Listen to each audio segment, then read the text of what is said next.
Welcome to the Nerdy Snowboard Coach Tech Talk Series Episode 2. Today we're going to talk about the biomechanics of jumping, and we're going to dive into how each joint and muscle works to create balanced and controlled approaches, setups, takeoffs, maneuvers, and landings. And I've got a little video. If anyone has any video they want to throw in, send it to me on Facebook, please. I think I'm friends with everybody here on Facebook. If not, I've got some stuff lined up, possibly some stuff from some people in this room. Cameron, that video you sent me last week of you jumping, and some other stuff. All right, so let's get started. So ideally, when you go off a jump, what do you guys think? I think I actually want to rephrase this. There are only 8 of us here, so we're just going to stick in the same room because why not? So at the approach, we're going to talk about what our joints ideally are meant to be doing. So let's start. And would it be helpful if we looked at a video with this, or do you guys want to talk through it? We can talk through first and then do a Yeah. bit. Okay, that'll be good. We'll talk through the approach and then we'll look at video and see if what we said is accurate. That's a good idea, Brittany. Thanks. All right, so let's start. Where do you guys want to start in the approach? With which joint? I mean, I'm thinking about how my board's interacting with the snow, so I'm going to say ankles. I like it. Let's start with ankles because Brittany said it's a good spot, and I agree. All right, so what are your ankles doing in the approach?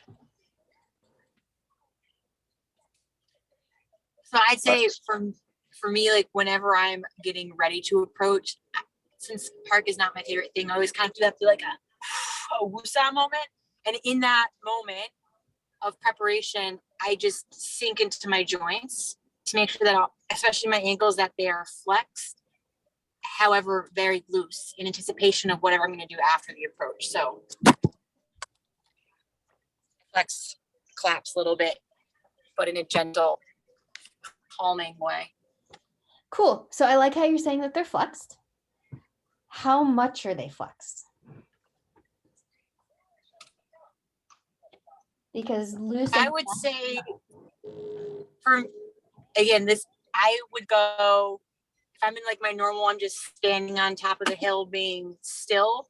I'm like, if this is here, I'm going to just a little bit. I don't like, I can't even think of a way to describe it. How do you describe how much you're flexed? I would be tempted to say that at the fullest point, I'm probably fully flexed as much as my boot and my ankle allows. But I would, I don't know. I mean, how do you put I don't know. Let's hear somebody else. How do you put a number on that? Are you 90% flexed? 80%? I feel like 80% maybe, because I want a little bit more flex when I go to pop. I don't know. I hear crickets. I think of it as like strong but squishy. So like I want to keep it like pliable and soft so I can make little adjustments, but I don't want to like collapse all the way down. But like I'm trying to stay as relaxed as I can, and I think when I get closer to the setup is when I will up my ankle flexion if I need to. If somebody were listening to this call, from Brittany and Carrie's description and part of Brandon's, would we be able to describe how flexed our ankles are meant to be? No. Cool. So what would allow us to accurately describe ankle flexion? Or any, like, I mean, it doesn't have to be ankle, but like for now, ankle flexion. Like what is there something that I think you need like an angle. Like a degree. like with a protractor? Yeah. But we don't have a Exactly. protractor on snow. But I feel like you're standing up, right? That's a 90-degree angle, right? I think fully flexed. Fully flexed could be like 45. But I don't know if people really have that kind of numbers in there. Like if they can gauge those numbers easily. So it sounds like we need some kind of scale. Does that sound accurate? Yeah. The Sichter scale. The what? The Sichter scale. What is that? He's Making a bad How joke. sick you are. Oh. You know, like way off the Sichter scale. Hey, we're recording. So how about this? What about a scale of like 1 to 10? 10 is most flexed, right? And 1 is least flexed. I would argue maybe dial that range down a bit more. Like I would almost think of like maybe like 1 to 5 or something like that. So now we're getting a range that we can describe things accurately with so people can understand it. Does that sound? Because that's what I do for describing edge angles to students. I don't have a degree, but I do like 1, 2, and 3. So like 0 would be flat base. 1 would be if I can fit 1 gloved finger underneath your edge. 2 would be if I can fit 2 gloved fingers under your edge. And then 3, more often than not, if you try and go to a 3 flat on the base, you're going to fall over. So once you get to 3, that's a little too much. So that's how I reference edge angles, but I try and keep it that small. And then I might go into like, try doing like a 1.5 or a little over a 2 or something like that. But I try and keep it as a smaller range to make it a little bit easier, I guess, when referencing. Cool. That is interesting. Oh, sorry, Drew. I was just saying it's interesting the scale being different because there's actually, it's asymmetric, right? With the technical term of a dorsiflex versus a plantar flex. Like if I'm just experimenting here in my seat, I can plantar flex, which is extend my ankle way more than from a neutral than I can dorsiflex, which is to bring my toes up towards my knees. So it's almost like I could say out of a 0 to 10, of the ankle, but I can't really, there's definitely not a mirror of that on the flex. So I think I would be in the camp of modifying the flex number smaller. So it sounds like now we have a scale. We have a way to talk about this, right? And as long as you define your scale, it doesn't matter what you use for your scale, right?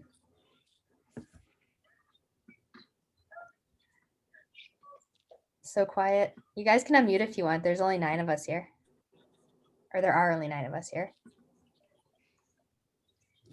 I mean, in Cool. the grand scheme, we're going to kind of like do a Venn diagram anyways, because pressure is going to come into play on this eventually. I mean, there's a lot of other things. So, I mean, just sticking with the, 1 to 5 on that, and then we can kind of move on.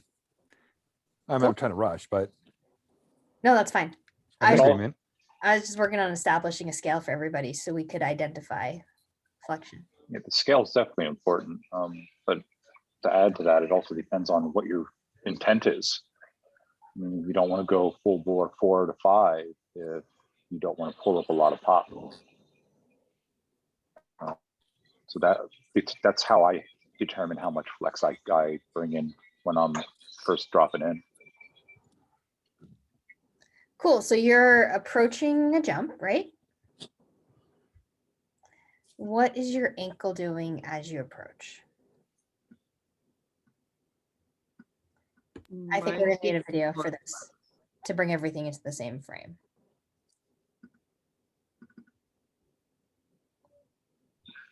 Me specifically, it's We're just, going to, oh, sorry, go for it. no, go ahead, Lynn. Oh, I was going to say, let's bring a video in so we can bring in a frame of reference for this. Sure, go ahead. Yes, good idea, Lynn. All right. So what is going on? Does somebody want to call out where the approach starts, first of all? Or where they're going to say it starts for this jump? I'll play it through a couple times. If it's blurry for anybody, let me know. Or jumpy.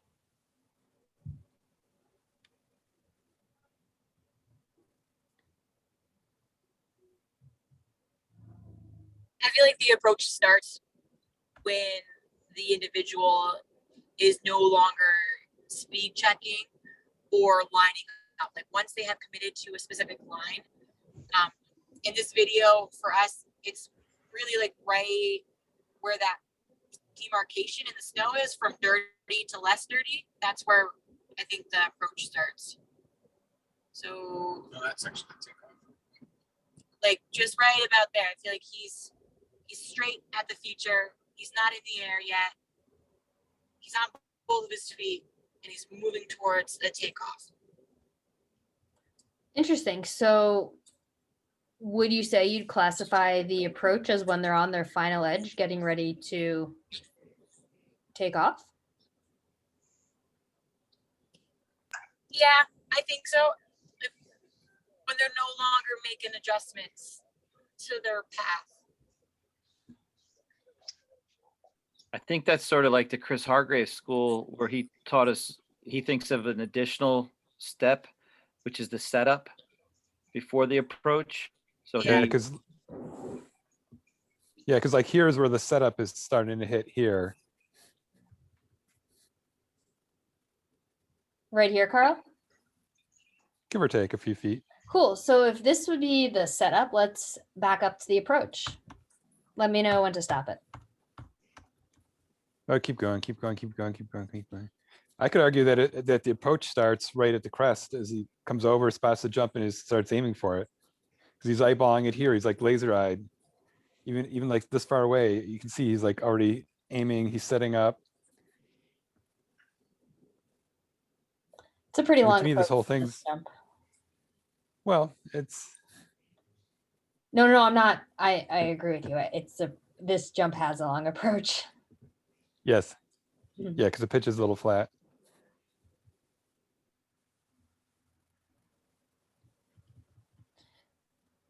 All right. So for argument's sake, right? Because there are a lot of turns over here. So if you think about the jump, right? So here's the flat bottom. Here's the up tranny. Here's the down tranny. I think as they approach the down tranny, I'd call that the approach. What do you guys think about that? Does that work for everybody?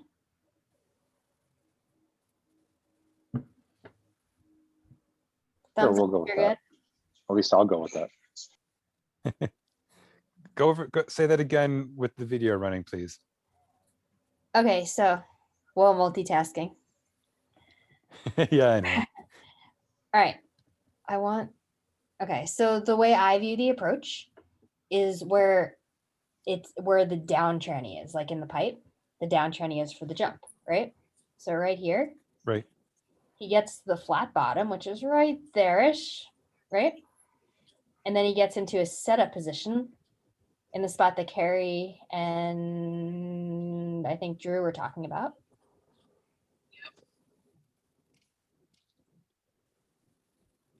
You guys buy that?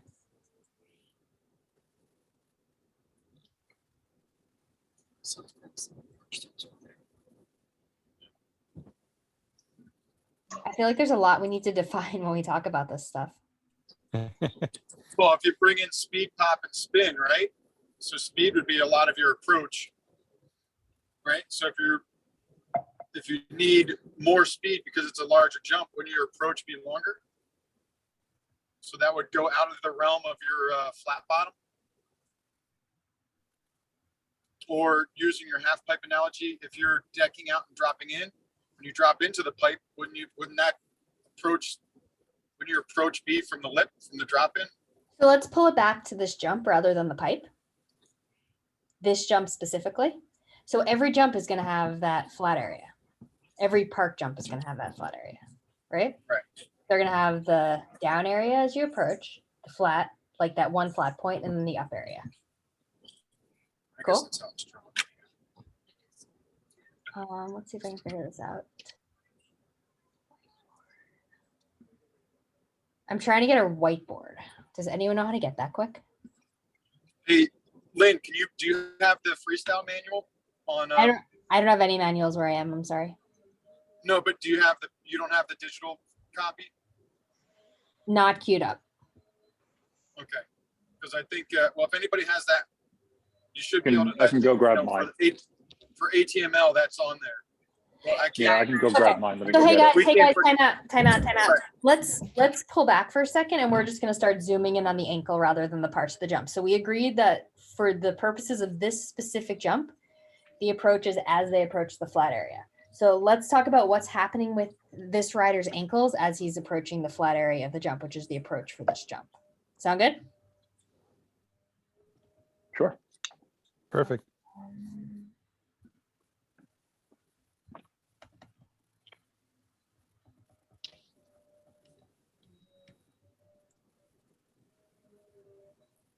Cool. Anyone want to call out what's going on with his ankles here?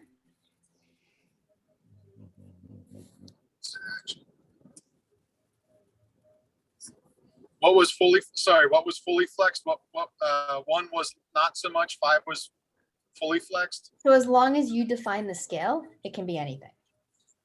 Yeah, I'm just trying to curious, using this, I just want to know what the scale is so I can give you an answer. Okay, let's make 1 least flexed, 5 most flexed. So I would say he's maybe at a 2 right now. If I were to look at him between brake lights.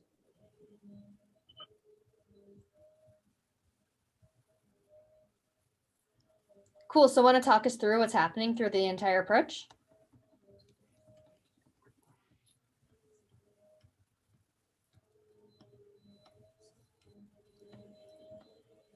We still just looking at from the ankles, or are we looking higher up to the waist? Just the ankles for now. Let's call out where he is here, here, and then here. At the end of at the end of the approach.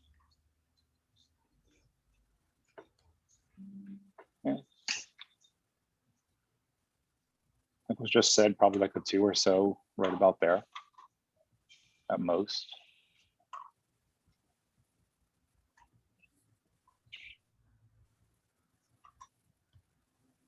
All right, and then what's happening as he transitions?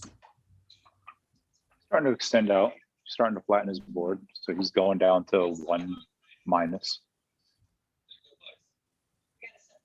He's starting to extend out? Well, yeah, he's not, his ankles are not as flexed. There's minimal dorsal flexion there. So rather than extended, let's use the term less flexed. Sure. Cool. Less flexed. And then what is happening here? Trying to get 4 on the floor, trying to be as flat boarded as possible. Is he? So what's happening with his ankles when he's doing this?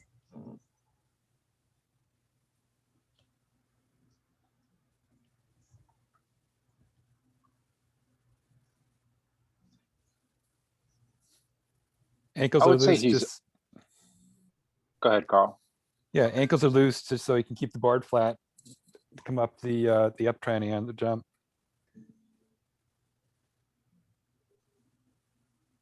Is the board flat right now?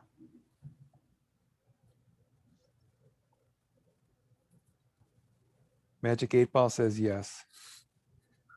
Looks like there might be a little bit of a gap toe side on near the nose, but I think that's as flat as he can probably get it at that moment. Let's pull it up to the knees here. What's going on in the knees? Are they? One I'll let you quick guys- one quick thing on the ankles though.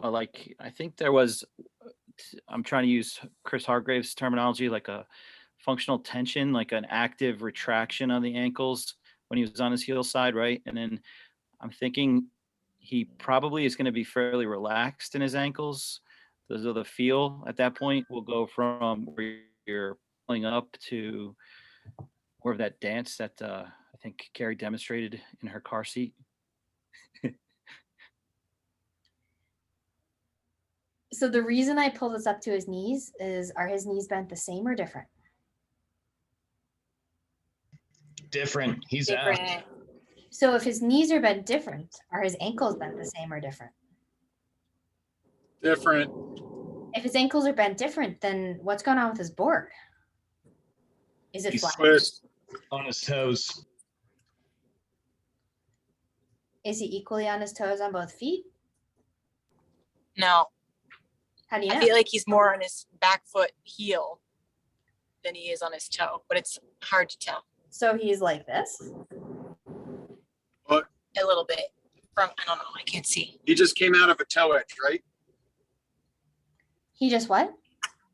Can I have a toe turn? He just came. I forget when he was. No, setting he up came for out his- of he Came out. His came out heels. of a heel side. Oh, so that he's finishing the heel and going to. All right, there you go. Finishing the heel and he's going to the toe. Yeah, so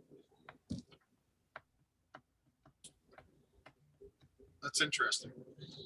So do you guys remember how Chris talks about that like little edge lock as you approach a jump? Yeah. That's what's going on here.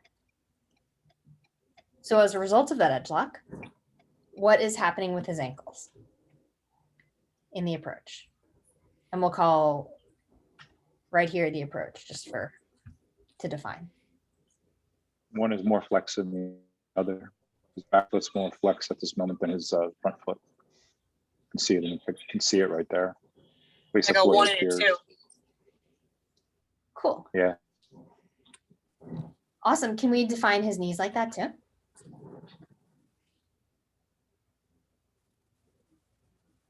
About the same. Same. In other words, his back knee is more flex than his front. Awesome. What is going on with his hips? Slightly open. Yeah, Right. his shoulder. Yeah, yep, definitely. Are they more flex, more extended? And how do you know, Gio? I know you started talking about it already. I'm just looking at his shoulders, and his shoulders are telling me what's going on with his upper torso. Cool. Just for clarity's sake, do shoulders always tell you what's going on with your torso? Oh. It does look like it is open. The hips don't lie, but the shoulders sometimes do. So, Lynn, let me ask you a question. Is he prepping to go for an indie grab? Well, let's keep watching. All right, so we basically talked through where he is in his approach. And as Drew mentioned, he starts his setup in this zone right here.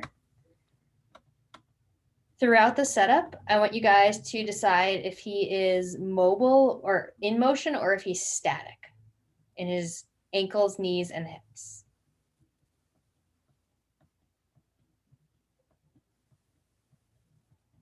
Call it out when you guys are ready.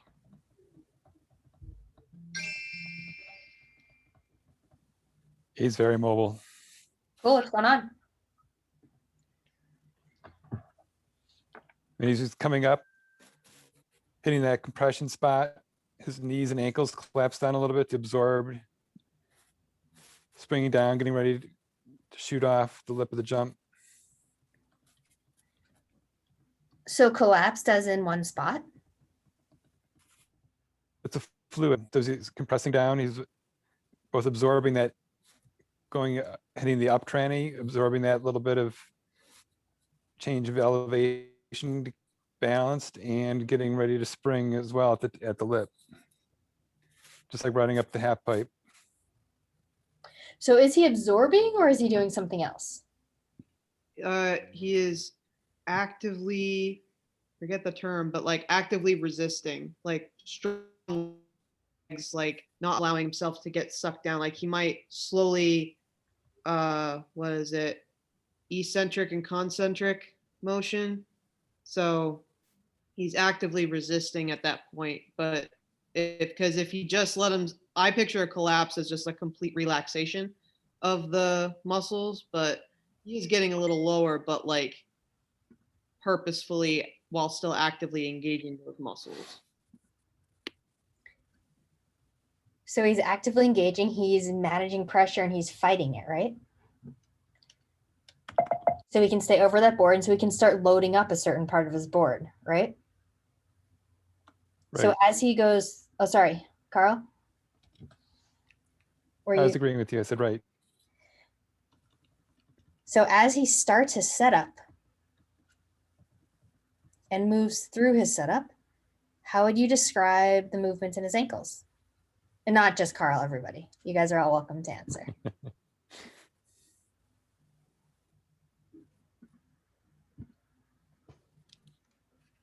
I mean, if you're looking at the range of flexion again, right? So it was like 1, 2, 3, 4. I'm hard pressed to say anyone can really get to a 5 because our boots just won't allow it sometimes. And then it starts to open back up. So it's like if you graph it out, right? It's like a 1, 2, 3, 4, 5, 4, 3, 2, 1 again. Well, and maybe not even to 1, but I feel like it's hard depending on what you're doing in the air, right? That's where the flexion is going to change, because what you're doing, but when you land again, it's going to grow back up to a 5 again. So like I call that like a 3 or a 4, right where you had it, Lynn, just a second ago, and then right when he gets ready to take off, that push away, right? He's going to decrease his flexion, right? And there he's more like it's hard, the angle's difficult, but I feel like there he's more like a 2 as opposed to 4 or 5 that he just was prior to the flag. In both ankles? No, I feel like the front ankle is more or less flexed. The front ankle's a 2, the back ankle's Yeah. like a 3.5. I don't know the right term to describe it. Yeah, so like a 2 and a 3 front to back, as opposed to a 2-2 or something. I was wearing a 2-2. Kind of like a little, very subtle ollie. Cool. So would you guys agree with this?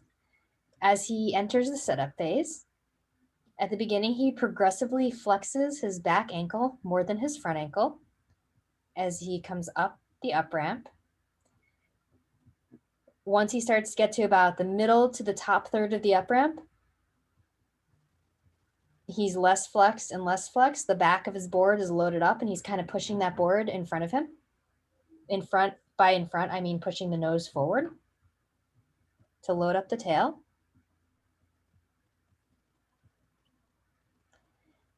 And then that slight slow pressure or toe pressure is allowing him to pop.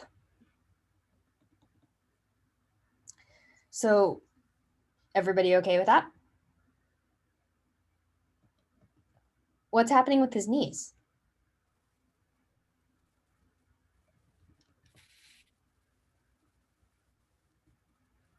They're also becoming more flexed. Rapidly or progressively? Progressively, at the same time as the ankle joints are flexing, and the same thing's happening in the knee joint. The back knee is way more flexed than the front knee, just as the back ankle is more flexed than the front ankle. Cool. What's going on with the shoulders?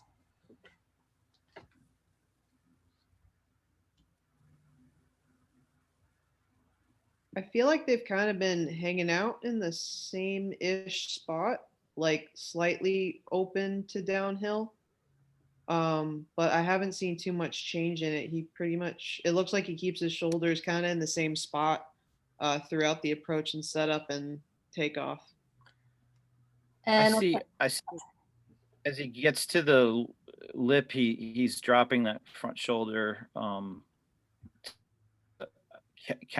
counterweight as he goes into that ollie.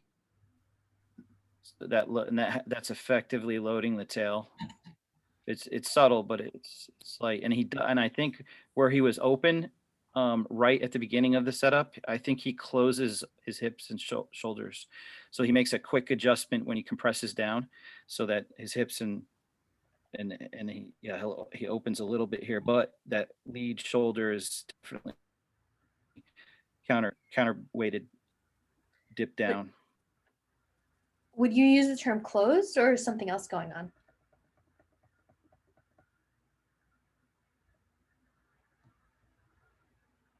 Because remember, closed, he's a regular rider. So if he's closed, that's closed.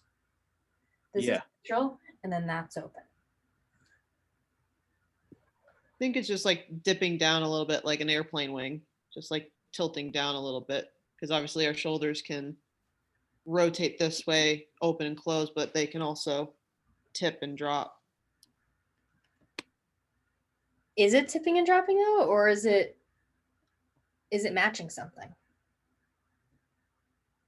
Well, it's matching Match- the snow. It's matching the surface Matching- that it's riding on. Hips. I think his shoulders are following his hips. So I feel like his hips and shoulders are parallel to one another. All right, so let's move back into flexion and extension. If you guys look at the ankle, I'm looking specifically at the back ankle, back knee, and hip, the right side of his hips. How are those angles looking? Really different, really similar, all over the place?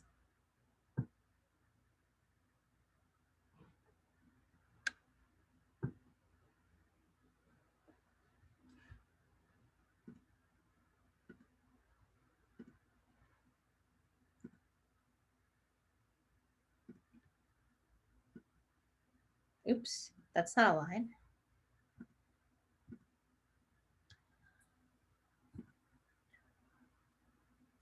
Actually, for as bent as straight as his front leg is, he's actually pretty centered and in not horrible alignment with that back leg and hip.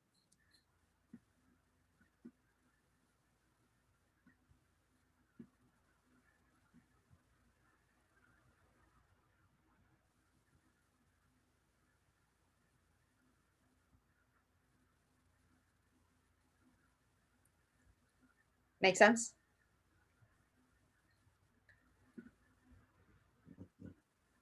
Oh, I can't move that line. All right, well, you guys all know that it's a little bit off. But the angles are like overall like pretty even, right? In the back hip, back knee, back ankle.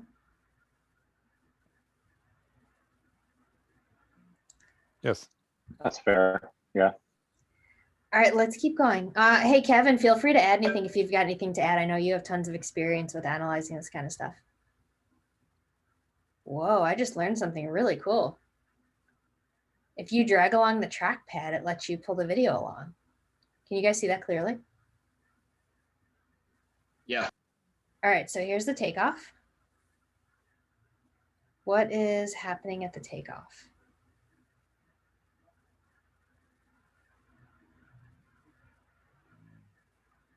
With his ankles, knees, hips. And we can start with ankles like Brittany talked about and work our way up if you guys want.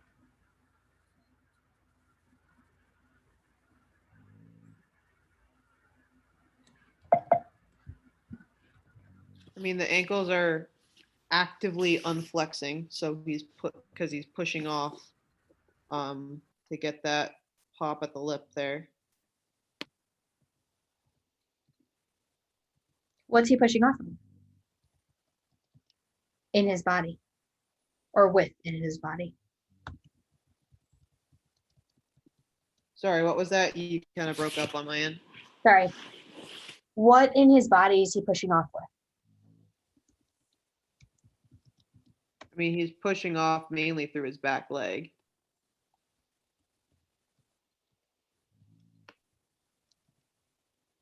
Does anybody want to add to that? Yeah, I would ask a question. What would Can you you hear ask? me? Yeah, we can hear you. You're kind of going in and out, but I mean, thumbs up if you can. Yeah, is he actually pushing off his? Hey, Kevin, can you say it again? You're breaking up a lot now. Can you hear me? Kevin? Yeah, can you hear me? Yeah, now I can hear. Okay. Now you can hear me? Yes. I said my question is he actually pushing off the back leg or is he coasting? That's a great question.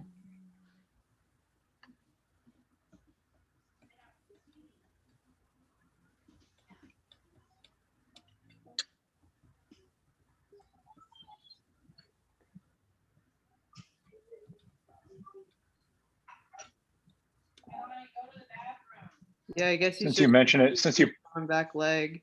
So I'm not seeing any like specific pop. He's just holding a strong back leg throughout the whole takeoff. Let's watch it through for a second so you guys can get a better image. I'm just moving all pictures.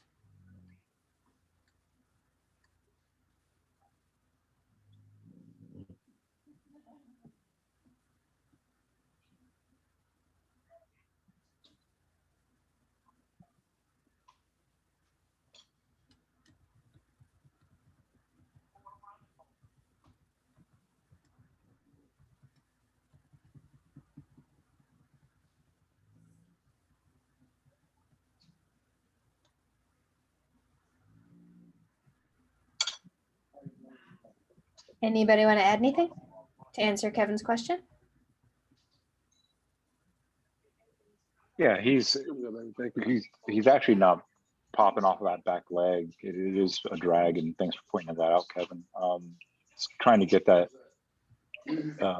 amplitude with using the upper body movement. Yep. So what would make him not extend the back leg?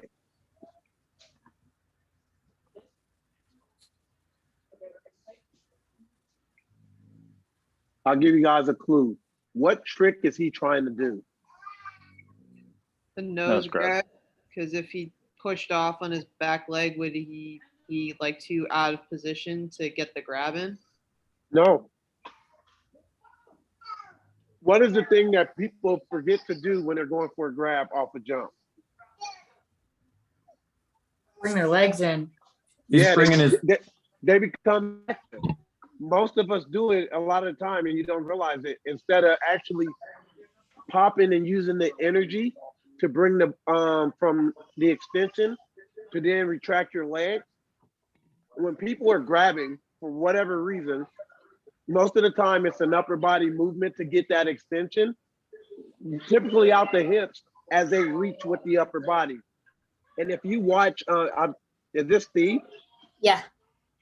So go back to his approach, please.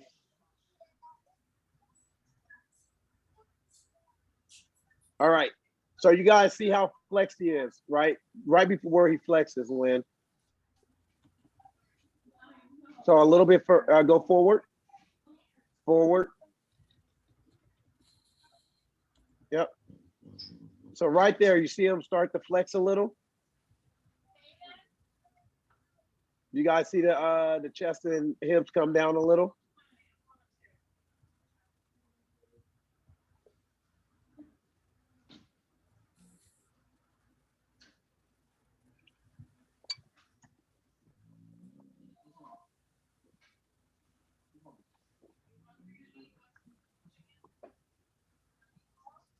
Can you guys hear me?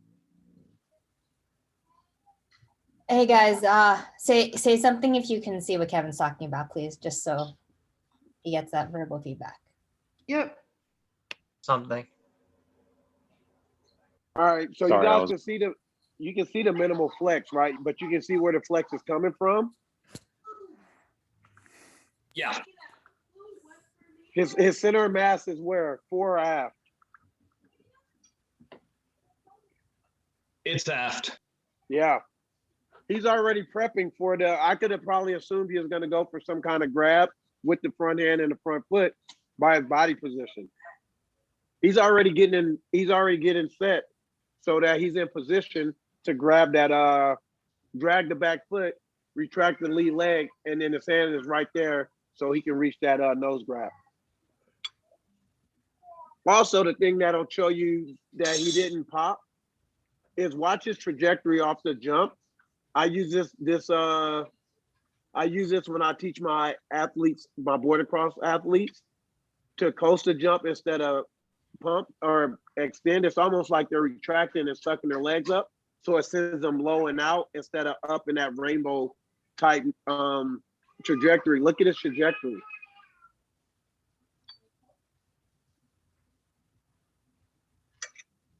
That's another telltale sign that people didn't, not just Steve, but anyone didn't actively use their legs to pop.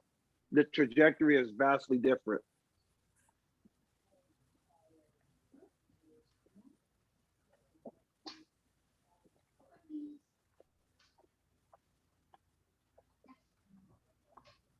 Does anyone know why he lands slightly open?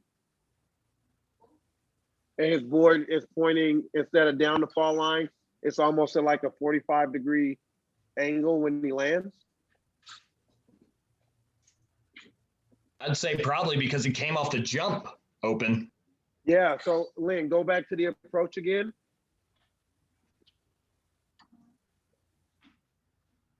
I'm good, man, thanks. Where is his lead shoulder? Is he open or closed? Right there. Open. Yeah. So he's already open. And if you guys recall earlier when Chris was on us, like, even if you are open, what will correct your body position in the air? It's pop, right? If you pop hard enough, that'll correct, and you leave off the tail, that'll correct your trajectory and stance and how you land in the air, right? But because he's already aft and open, he's not active off the jump. He's actually just coasting. That's why his board lands the way it does. Now, granted, he doesn't open anymore because he's going for that nose grab, but because he's open, that's why his board starts to go, perpendicular to the landing instead of straight down the fall line.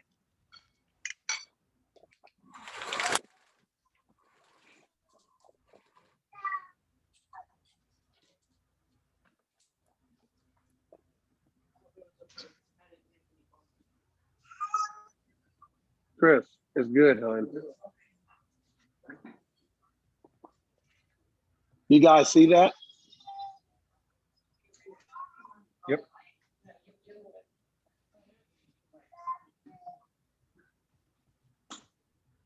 It's like a slight Tindy grab too. It's not quite center nose. Yep. He's grabbing almost toe edge, like it's almost Nellen. No, Napan, sorry.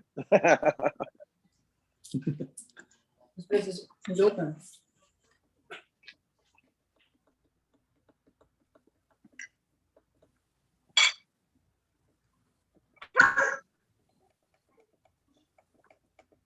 Aside from all that, though, it looks really good.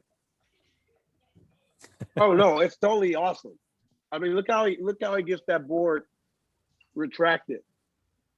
That lead leg. Look how much that thing sucked up. I don't know that I have that kind of flexion at all to be able to do that kind of a maneuver. So it looks awesome, camera. Yeah, it definitely looks awesome. That's a pretty cool freeze frame. It is. And grabs without gloves. That's sick. Dangerous, but sure. Grabs without gloves. Lynn, you need to put that on a t-shirt. I don't know if that's appropriate for a t-shirt.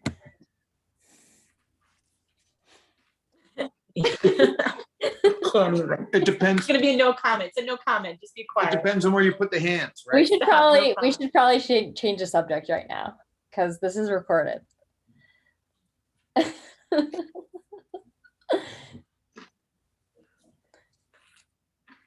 Cool. So during the maneuver, which Kevin got us into and also talked about his trajectory, what's going on with his ankles, knees, hips, shoulders here? All So I'd kinds of say, stuff. go ahead, Gio. I mean, just starting with the ankles, I mean, he's fully cranking them outward, trying to get that board pulled in. The knees, the front knee, pulling it in towards the medial. That back knee is as extended as possible. Hips, trying to get it over the board. It's hard to see from this angle, but trying to make sure it's right over that board to be able to pull that board straight up. Shoulders are still a little bit open in relation to all the rest of his body, but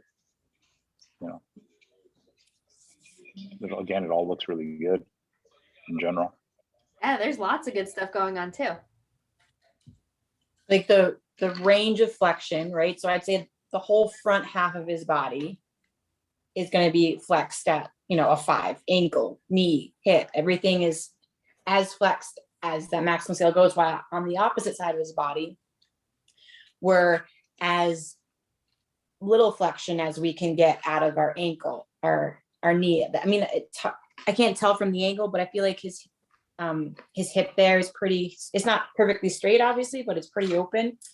And I'm hard pressed to call his shoulders open in the sense that they are on top of his hips. So like, I've had conversations with people where it's like, you can have your shoulders in line with your tip and tail, but due to the nature of how your body is situated on the snowboard, right? If my shoulders are on top of my hips, then sometimes my shoulders might be a little out of skew from tip to tail. So in this situation, I feel like he's not necessarily open. He's aligned with his body.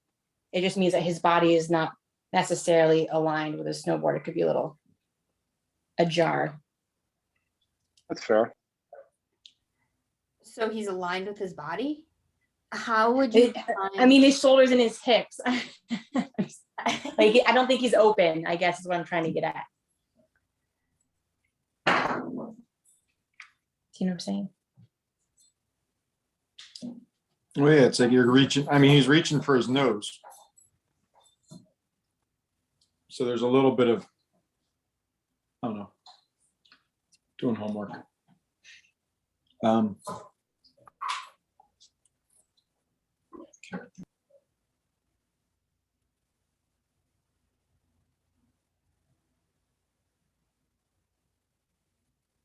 I feel like we cut somebody off mid-thought, or they cut themselves off mid-thought.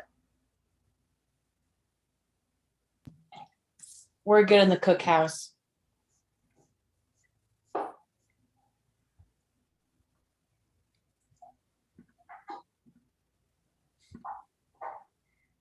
Cool, so if these are his shoulders, these are his hips. Oops, that's not a straight line. I'm not using a straight line, by the way, if you guys didn't know. Does that look pretty accurate, guys? Minus the crooked femur? Yeah. Hey, Gio, thanks for coming. We'll see you. Oh, he left already.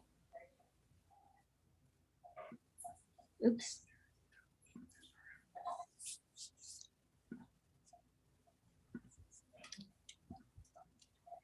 Cool. So, I mean, we can talk and argue about little things, Carrie, but like overall, I think Gio gave us the overall picture of him. Sound good? Yeah. Or argue is the wrong word, but we can like nitpick and like, like we can always find stuff.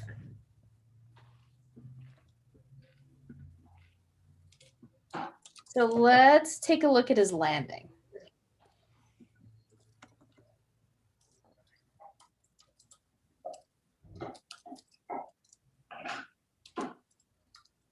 So what's happening with his ankle? What's happening with his ankles, knees, hips, etc. as he lands?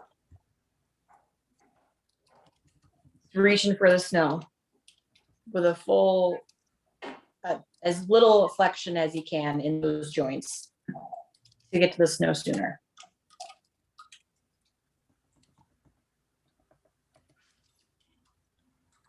What happens when he touches down? Collapse. What, Carl, can you elaborate more about what collapse means? So because he's not kind of like pre-flexed to absorb, he's just taking so much impact that his body is just sinking down to like play catch up, to relax and absorb. If he had been flexed a little bit coming in, he could have resisted versus, hitting that straight and taking that jarring impact when the board hits. That's not the best explanation I can come up with, but. Let's go back to what Kevin was talking about when he was talking about what was going on with the overall picture. I know, I was trying to remember that too. Are his shoulders opened or closed? And how do you know?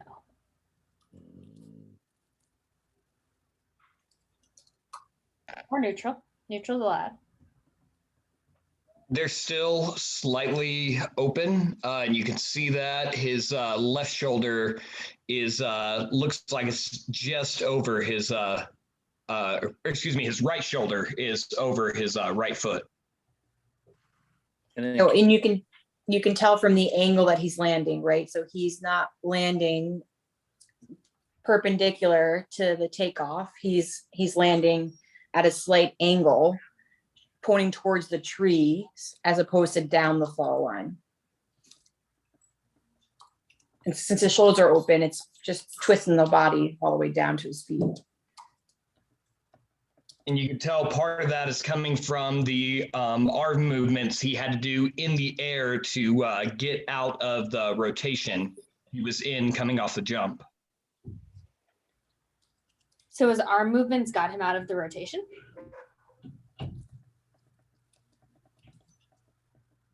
I'd say it kept him balanced.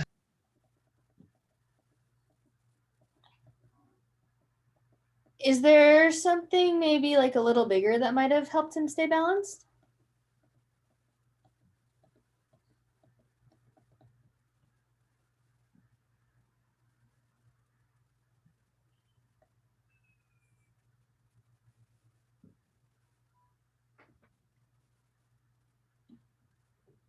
Something that his arm movements highlight? Maybe relating to flexion or extension of a joint?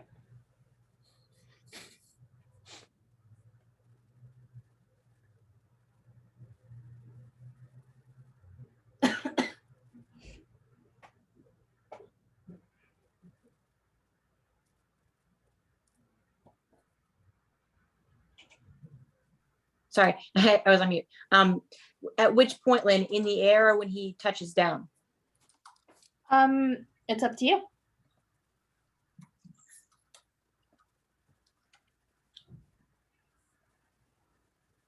I think they're both beginning to highlight the same thing. I mean, I think something here that we're seeing like about balance is that his joints front and back have a similar amount of flexion or lack thereof. And I think that's allowing him to be balanced right up to the point where he touches down on the snow. Because I think right when he feels the snow on the tail, you get a little bit more extension on the front leg right about here where you can see it. But then when he sinks or collapses, right? Again, everything is collapsing from the hips down and a near equal. The back leg still looks like it's collapsing a little bit more, but I'm not sure what the arms are telling us or I think I'm lost there. I think you need to give me the answer on what you're going for. Cool. So guys, take a look at what Steve's doing. What's he doing to balance when he lands? Because he's in kind of a weird position right here, right?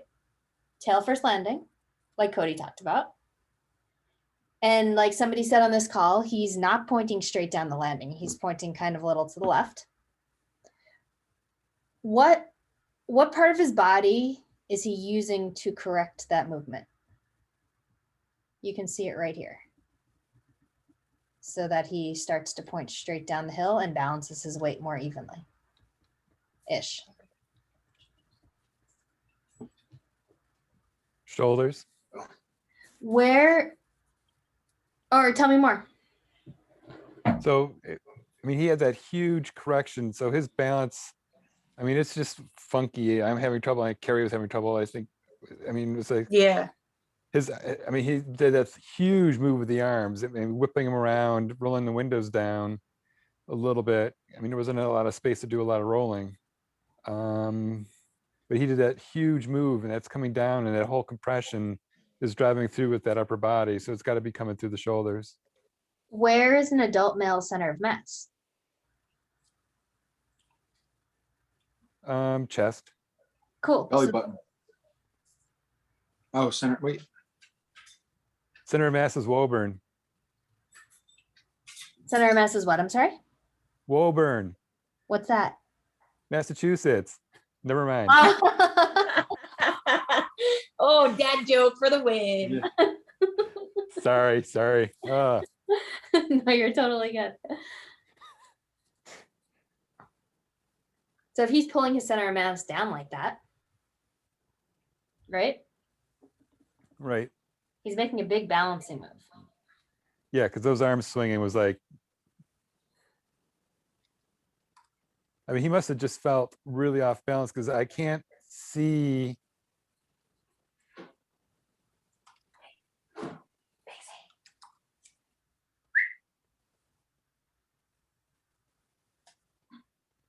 Yeah, because he must feel like he's dropping back there.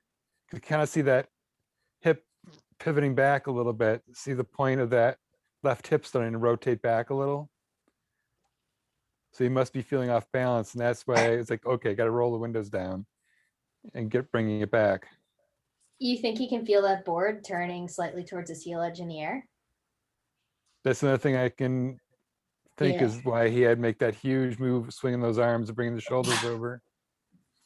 I think it's like a recovery move for him. I feel like when you're in the air in this situation, like if he looks over his shoulder or looks towards his nose, he can tell that he's not pointing the direction that he wants to be. So he's trying to rectify this with these center of mass movements, and the window would roll down. That was perfect term, recovery move. Thank you. Yeah. Sometimes it happens. Yeah, and Steve's a solid rider. He can feel this kind of stuff, no problem. And he's up and ready for the next jump. I don't think he hits it though, for obvious reasons. Cool. Anybody else have anything to add to that? That was a pretty impressive quick recovery that he did, though. He's a good rider. I rode with him today. He's really fun. And Kevin's ridden with him too, and I'm sure, and Cameron, I'm sure you've ridden with him. Yeah.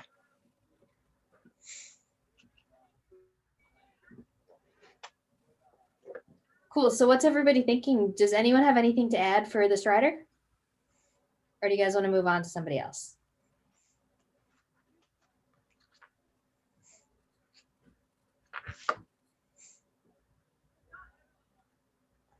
Let's move on. Carrie, you're all good. I saw that.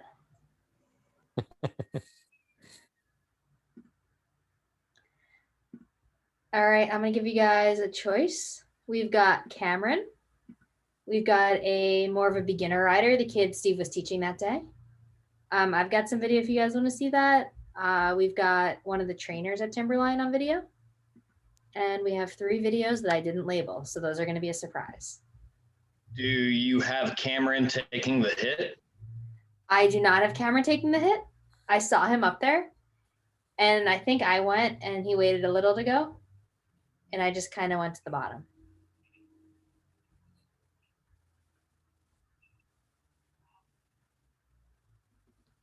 And so I heard Cameron's name. Maybe we'll do Cameron's video.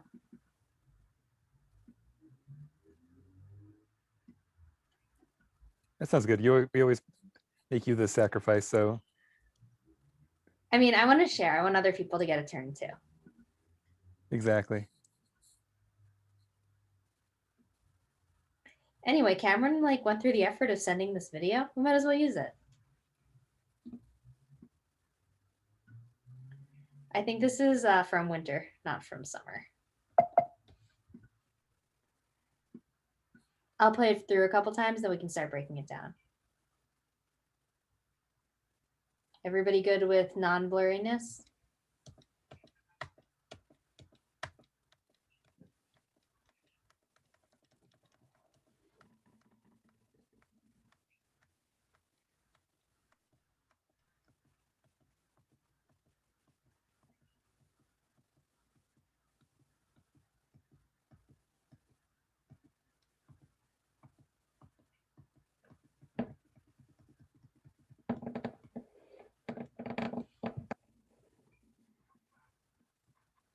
Yeah, you're wearing a jacket. This is like full on winter. This is from May. for May? It was cold that day.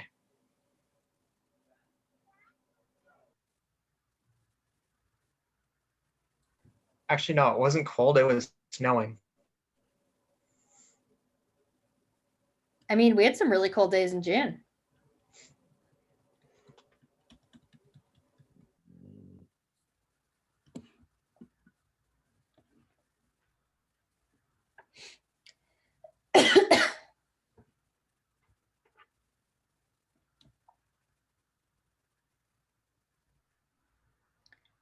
Cool. Let me see how many people are still here and if it makes sense to do breakout rooms or not. There are 8 of us. If you guys want, we can stay together. If you want, we can do 2 breakout rooms. What do you guys think? 1 hand for stay together, 2 hands for breakout rooms. Stay together. Stay together? All right. I saw 2 people raise their hand for stay together and 1 person talk. So we'll do that. Yeah, Aylin, I think Carrie and I are probably gonna head out soon. Yeah, no worries. No more battery? So, almost 10 o'clock. Been up since 4. Oh, man. Combination All of a couple things. Yeah, no worries. Carrie, Brandon, thank you so much for joining. Yeah. See you guys. Yeah, good seeing you guys. Bye. Take care, everybody. Bye. Cool. So does anybody want to talk us through Cameron's ankle movements throughout his approach, setup, takeoff, maneuver, landing? Or start and then someone else can pick up when they're bored of talking?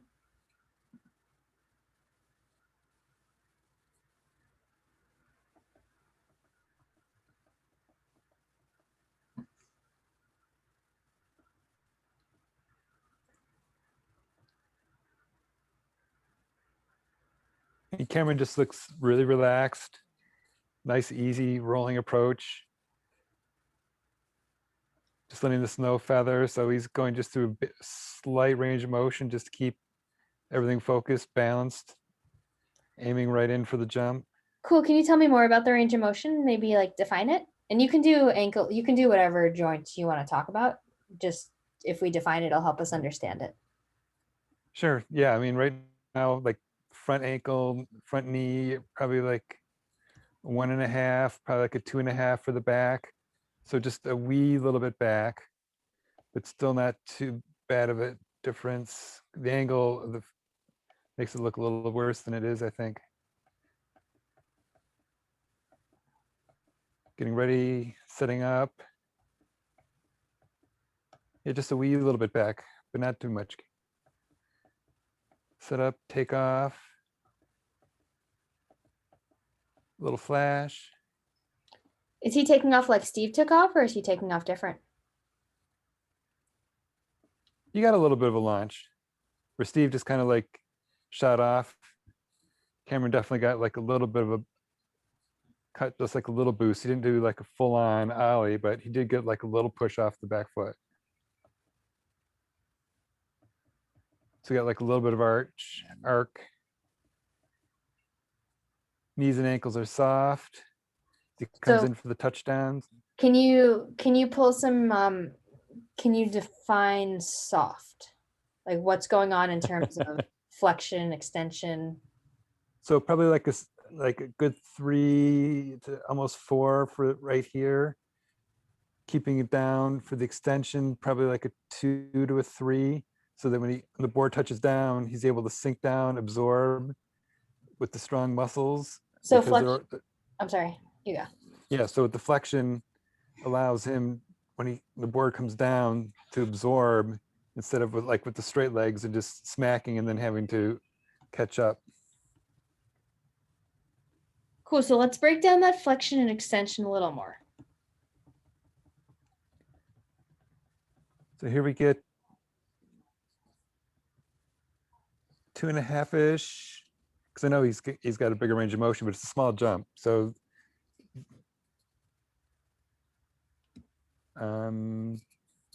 like a 2 in the front, 3 in the back.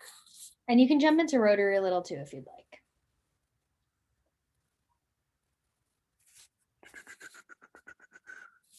Shoulders are a little rotated. You can see that with the right hand coming across. It's a little blurry on my side, but I'm just, because I can't really fully see.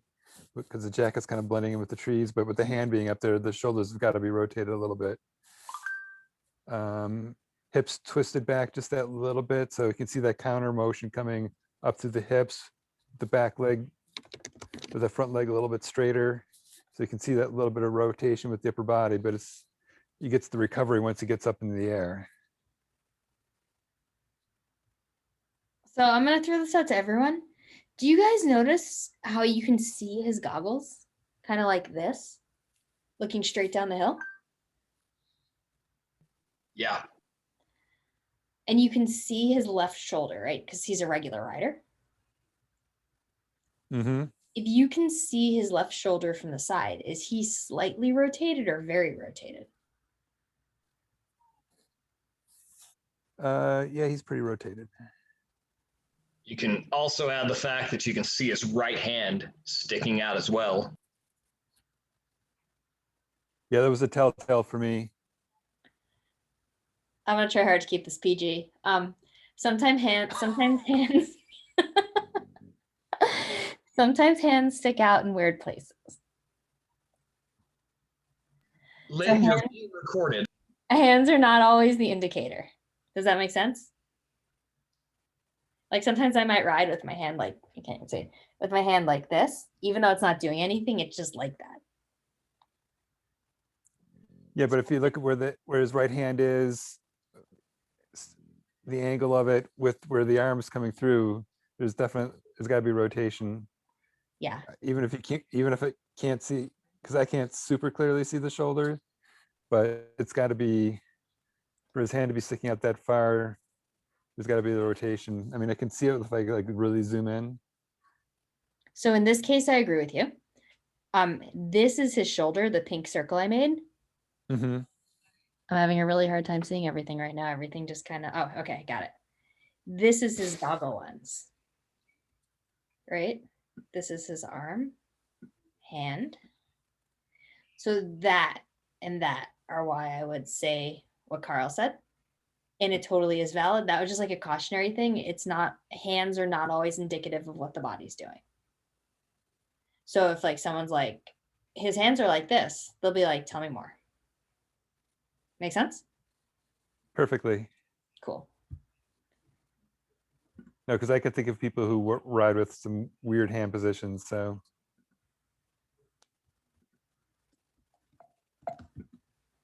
Cool. So he's in this position, right? So since he's rotated that way, open towards, since his shoulders are open a lot towards the nose of his board, look at that back ankle. Do you guys see how flexed that back ankle and back knee are compared to the front knee and front ankle? Like the front ankle is almost extended. And the front knee is almost extended too. Then he takes off. And does everyone see how you can see his back now? Like you can see the whole back of his jacket, kind of. mm-hmm. Watch what happens to his board when that happens. And let's talk about what's happening with his knees and ankles when that's happening. Cameron, were you going for straight air or a trick here? I was thinking about doing a shifty, but I decided against it. Cool. Does anyone want to talk us through the position his body is in and why he might have decided against the shifty right here? Or Cameron, you can talk us through it too if you want.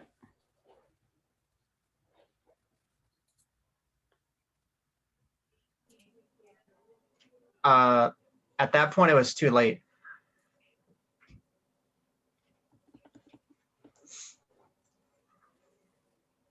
Why was it too late? Because my board had caught up with my body. So what about right here? If I'd started then, I would have been able to do backside shifty.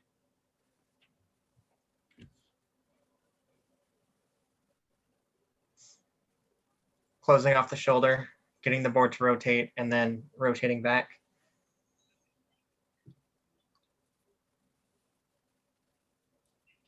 If you approached with an open shoulder though, it might make the counter rotation difficult.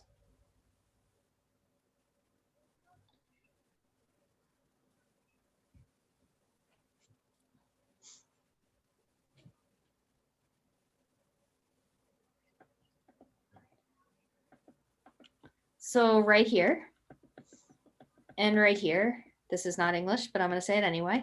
How does the position or flexion in his ankles, knees, and hips and rotation in his spine change?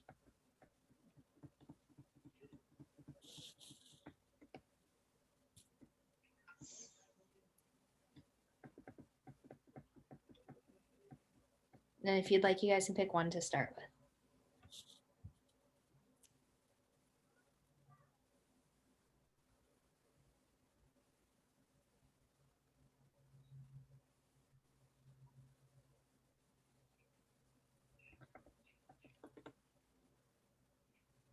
So I'd say he flexes through the knees and hips, extends through the ankles. That's why we get a shot of the base of his board. Far as his upper spine goes, he stays a little open, but you can kind of see him start to close that out. So let's work with those words, Tyson, because you've got a bunch of good stuff in there. So he comes more into alignment. Would you agree? With his upper body? Yes. And you can tell that because his shoulders begin to rotate through and his core also begins to rotate through. And the visual cue is you can see the back of his jacket and you can no longer see that little patch on the front of his left arm, right? We know that his knees are flexing because his board is coming up to him, right? Is he equally flexed in both knees at the apex?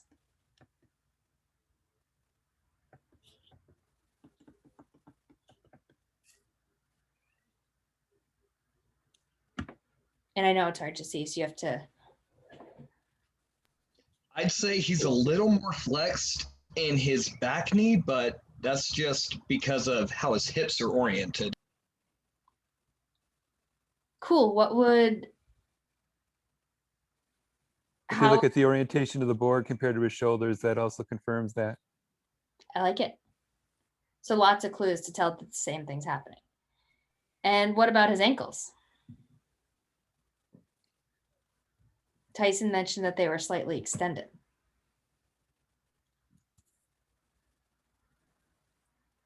What do you guys think about that? Can we deduce that?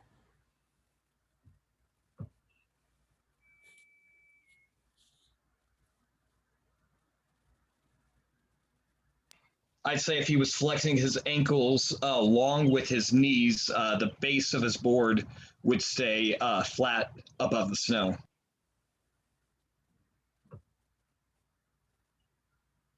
If his knees were flexed at 90. Could his ankles be slightly flexed here still? He's got to have a little planter going on because you can see rotation of the board. You can read the base. There's a little.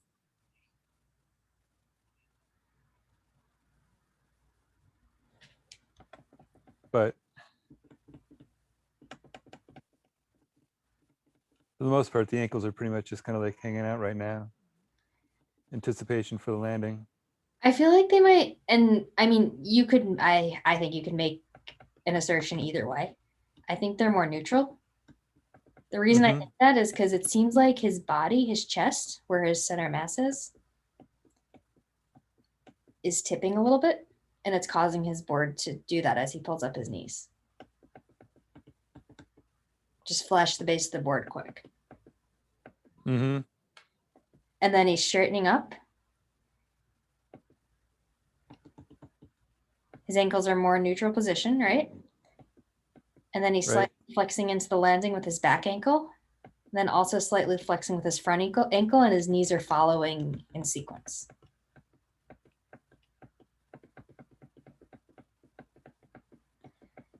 And his upper body is getting way more into alignment. You can see the pattern on the back of his jacket now, and you can't see that little arm patch at all on either arm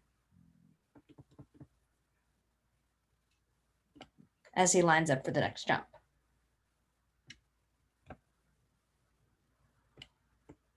Cool. Does anyone have anything to add about Cameron here?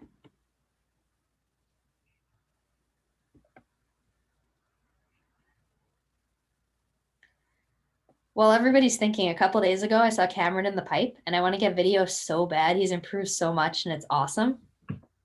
And I can't wait to do it. Cameron, will you let me video you? Yeah, on Monday the pipe should be cut again. The FTC pipe should be ready on Monday. I think. so. Is it the 28th?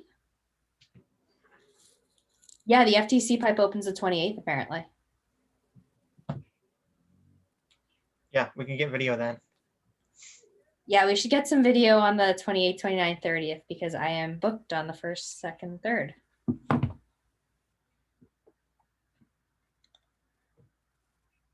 Or I start coaching on the 1st, 2nd, 3rd. Cool. We're kind of dying down. What do you guys think? Should we wrap it up, or should we watch Cameron more, or take a look at another rider? It is 7 o'clock right now, or 8 o'clock, or 9 o'clock, depending on where you are. Or 10 o'clock. Yeah. Or 10 o'clock. Yeah, you're right. I For the forgot last- for an hour. I'm good for one more. If someone wants to do one more.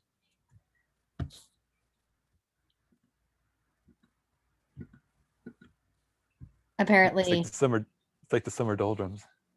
Everyone's fading. Oh, speaking of that, hey, Summer, I just saw you pop on.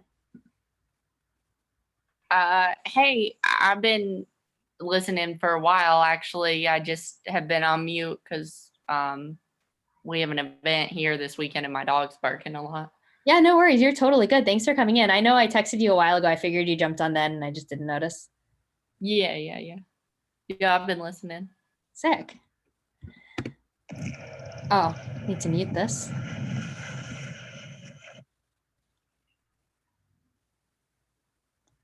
Okay, this one's good. We'll do this one.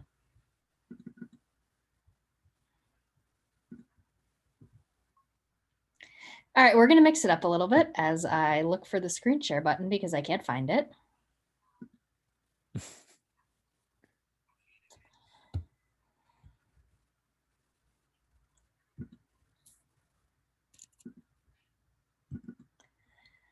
All right, we're going to play a little game first.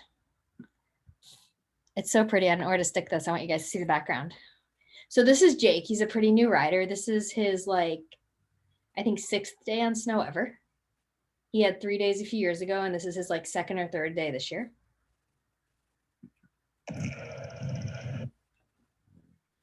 So I'm going to show you guys his approach, setup, takeoff, and I want you guys to tell me about his landing, please. I said please, so you guys have to. Just kidding. Is this at Timberline? Yes, this is that little park before they moved it up.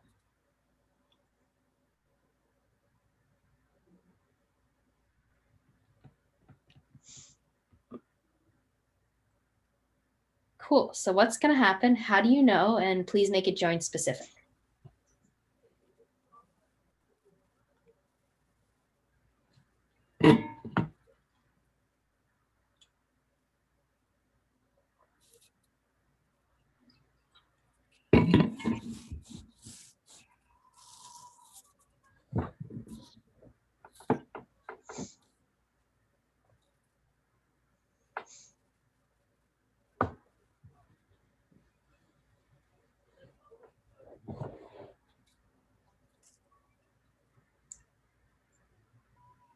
Can you go back and replay that? Of course.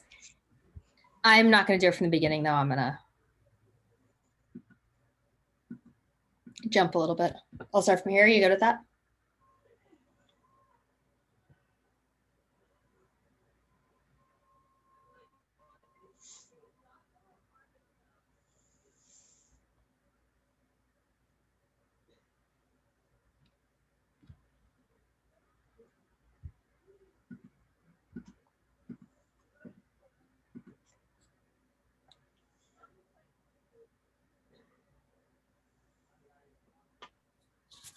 So you said he's only been riding for a short time, or he's just been riding for a short time at Timberline? No, he's only been riding for a few days overall, like ever. Wow. He's crushing, isn't he? Yeah, that's a lot of confidence that he's riding into that for riding for such a short time. He's a super So he athlete. extends mostly with his hips and up, not as much with his knees. And that's where his pop's coming from, is with his hips through his torso and his shoulders. So he's going to land tail first. Cameron says tail first landing due to hip extension at takeoff. And I'd be willing to bet he lands on the knuckle On the knuckle? for a different reason. What's the reason? I don't think he had enough speed in to clear the knuckle. Cool. Anybody else want to give it a shot? I'm going to guess he's going to have a lot of arm rotation in the air just because of the form he's in right now. And it looks like he's already getting out of balance. Cool. And then what's going to happen after that? I'm going to guess a hard landing, possibly a nice fall. Cool. Anybody else want to give it a shot?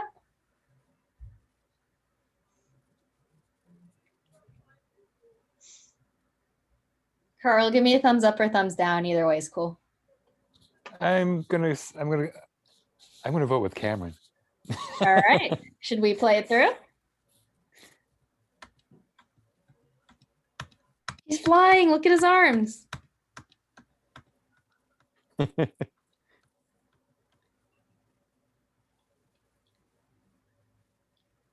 Whoever said knuckle, there it is.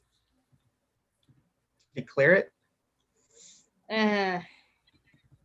He touches down right on the knuckle, on the end of the knuckle, but it was really soft, so it didn't matter. He is okay.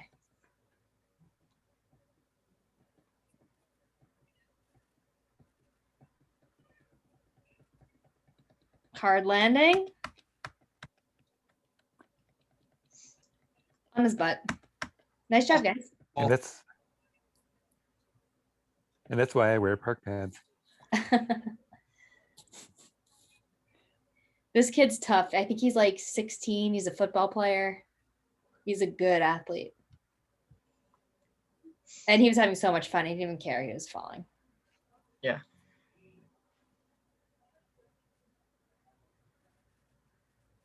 And look at that awesome weather. The sky's blue, like the background, all the scenery in like 360.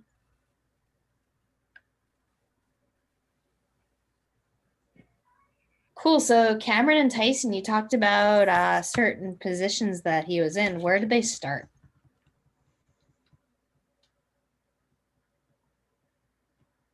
And potentially why? I know Carl touched on it a little.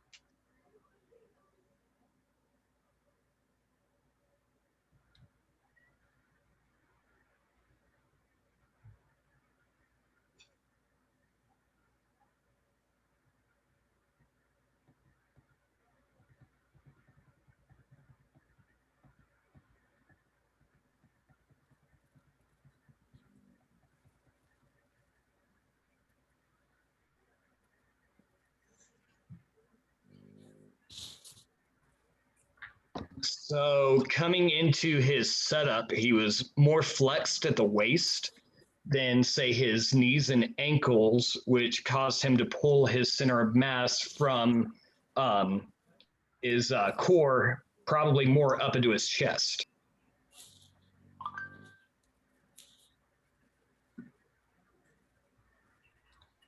Can you say that again? I'm sorry. So coming into his setup, he was more flexed at the hips than he was the knees and ankles, which pulled his center of mass from his core up into his chest.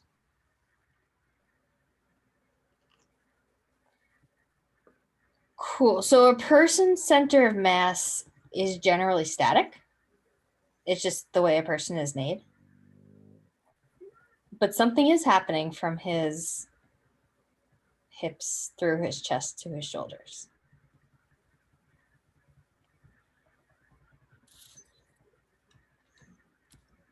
He opens up and extends at the same time. Mm-hmm. Yeah, he's opening up and extending at the same time.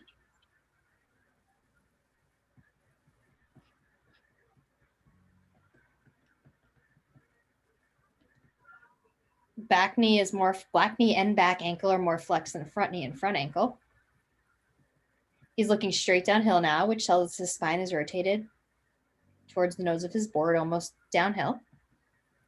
He's pulling his board, right?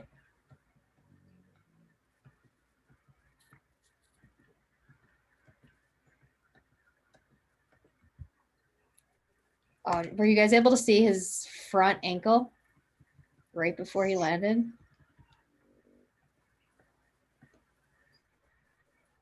It's Straight. It's almost extended.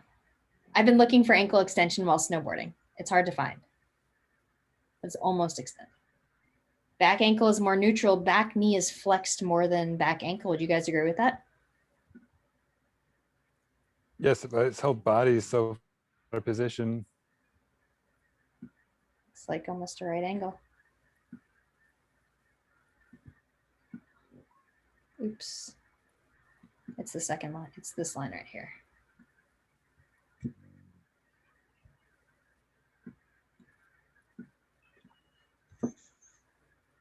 Yeah, he's trying to stop his board from turning downhill. And then Oops.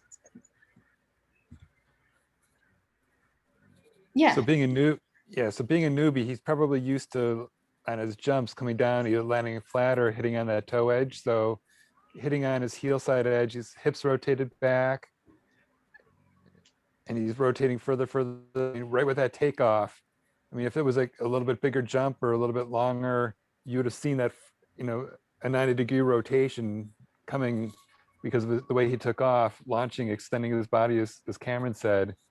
You know, that extension's just shooting straight up. I mean, it wound up by default, kind of like getting that rotation. That's why he's landing the way he is now. I mean, it's a subtle rotation, but it's all he needs with his lack of experience and being comfortable to be able to like pull off, you know, rescue a landing. He's got so much gumption. It's really hard to like give him a hard time. We can say good things about him. Like he crushed it. Like he's a new snowboarder. He's going off this jump already. That's why I'm like, that's what I just said. Is like, I mean, he's like, it's, I mean, I can see what he did off. I'm sure he learned. If anyone gave him like a little bit of feedback what he did, I'm sure he'll never repeat it again. All right, I'm going to show you just his awesome. next attempt. yeah, if he'd actually let his board catch up with his body from the start and go cross fall line, he would have had a shot to save it. I'm going to show you his next attempt and tell me how he did. Oops, I need to turn the sound off just in case.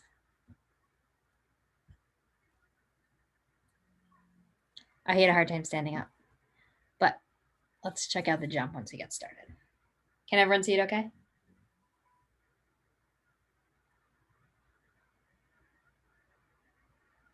He was so excited. And check it. I saw that. And then he even hit the next one. That's awesome. Yeah. Lots of good stuff going on. I mean, there were like those speed checks. I mean, he just charged at that jump. 16-year-olds. They're not afraid of anything. But yeah, he did a lot of things right. And we can break down movements all day. But like in the end, look how much fun he was having. Look at that background. It was such an awesome thing. Yeah, to be a newbie rider and be hitting that stuff, riding epic area. I mean, it's like nirvana. Yeah, for sure. It was such a good day. He had such a good time. Yeah, and I mean, we can break down the movements or not. We break them down because it helps us. And we talked about the biomechanics of jumping because when we break down movements based on the joint, it helps us understand everything better. We learned that we need to scale. We need to use a scale to define movements because otherwise we don't really have a common language to talk about them. And then we need to connect those movements once we have a scale for them through ASTML. which allows us to put them into sequence and understand what each joint is doing in relation to each other. Then we worked on seeing what's happening with the board a little bit and connecting the body movements through the joint movements. And I can't read the word I wrote. And we talked about how specific movements in specific joints at specific times help us predict what's happening better. I feel like everybody jumped on the prediction one way quicker than last time we did it. And that was awesome to see. Does anybody have any questions about the biomechanics? Well, we didn't really talk about the biomechanics. We just talked about joints of jumping. I guess that still is biomechanics. We'll save muscle for another day. But does anyone have anything to add or any questions? I think we might have talked about it a little bit, but Steve, the way Steve jumped and the way I jumped were completely different. Can you elaborate? So we did talk about it a little bit because our trajectories were different. He coasted off, and then I popped off the lip a little bit, so I had slightly different trajectory. Cool. What was the difference in shape between his trajectory and yours? He went out and then down, and then I went up and then down. So you had more of the arc that Chris talks about when you when you take off of a jump, or when you drop a cliff or drop into the pipe. Yeah, I had the more of a rainbow, and his was more like a hill. Like a rocket.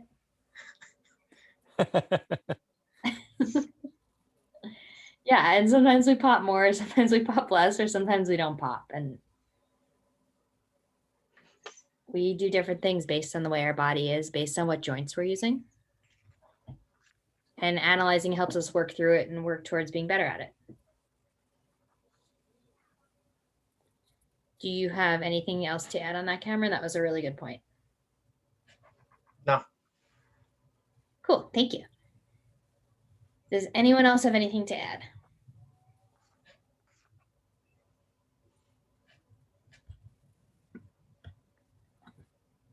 All right, well then I'm going to thank everybody for coming to the Nerdy Snowboard Coach Tech Talk series episode 2, and hopefully we'll see you guys next Thursday. I'm going to stop the recording now, and if you guys want to stay on, you are more than welcome to. Thanks, guys.